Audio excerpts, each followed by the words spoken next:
Assalamualaikum, selamat tengah hari bersama saya Suhiminain. Okay, ini adalah testing rakaman menggunakan mic daripada Boya model BYV10.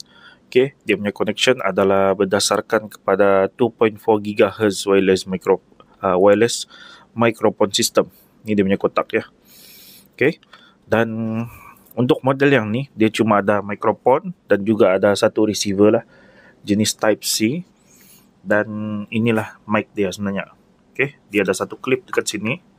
Okey, dia ada satu klip dekat sini untuk kita mudah sangkut pada baju ataupun beg. Dan di sini ada port pengecasan USB Type C lah. Okey, sekarang ni tengah pairing dan rakam menggunakan mic ni lah. Okey, kita boleh nampak sini color warna biru. Okey. Di sini ada juga satu button sini untuk button power, dan di sini ada satu button ditulis situ noise reduction. Saya agak je lah sebab ditulis situ NR.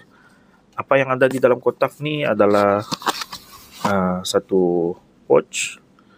Okay, untuk simpan lah ni. Okay, dengan satu kabel USB Type C to Type A untuk pengecasan. Okay.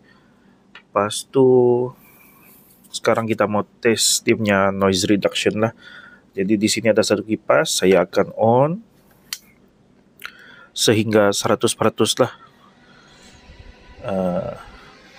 100% dan saya akan tekan NR ni, noise reduction. Okey. Jika saya tekan, kita boleh nampak sini lampu daripada biru bertukar kepada hijau.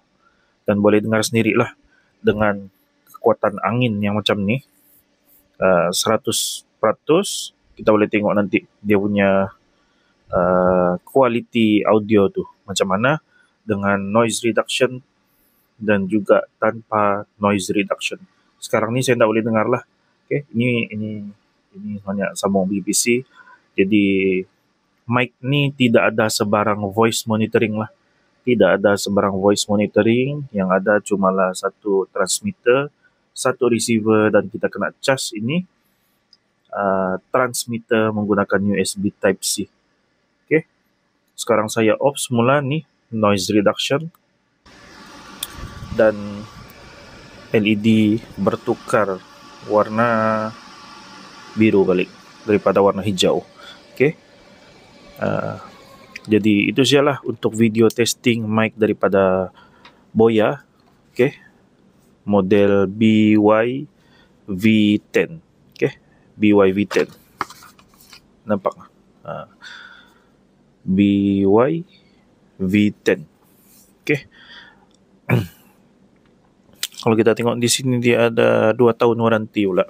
Okay, kalau tadi itu adalah video rakaman menggunakan external mic daripada Boya model BYV10. Okay, ini sekarang adalah rakaman menggunakan internal mic daripada smartphone ni lah. Jadi boleh compare lah. Boleh compare dia punya audio menggunakan internal mic daripada smartphone dan juga daripada external mic, daripada wireless mic itulah.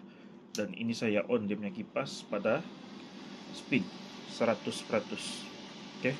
Boleh bandingkan video sebelum dan juga video dengan wireless mic dan tanpa wireless mic. Okay. Saya rasa itu sajalah untuk video testing menggunakan mic daripada Boya BYV10 ni.